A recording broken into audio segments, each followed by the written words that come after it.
कराची के साहिल पर कंटेनर से लदा बहरी जहाज फंस गया और बहरी जहाज को निकालने के लिए पाक बहरिया और केपीटी की टीमों की कोशिशें ताहाल जारी हैं। मोहम्मद सलीम से ताज़ा तरीन सूरत हाल जानेंगे। मोहम्मद सलीम बताएगा, ये कोशिशें कहां तक पहुंची?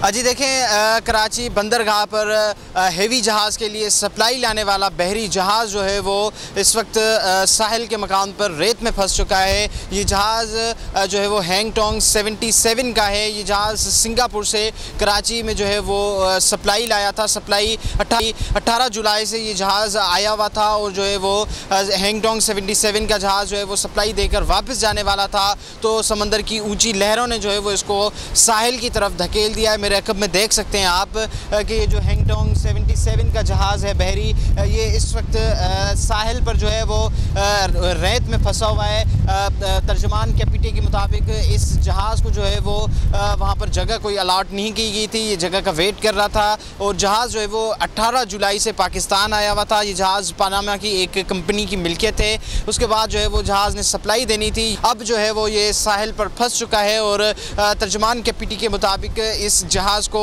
रेस्क्यू करने के लिए जो है वो केपीटी और पाक नेवी की जो टीमें हैं वो मुतहरिक हो चुकी हैं। इस जहाज़ को रेस्क्यू करने की कोशिश की जा रही है। केपीटी के तर्जुमान का ये भी कहना है कि जितना जल्दी हो सकेगा जो है वो इस जहाज़ को रेस्क्यू कर लिया जाएगा। जी।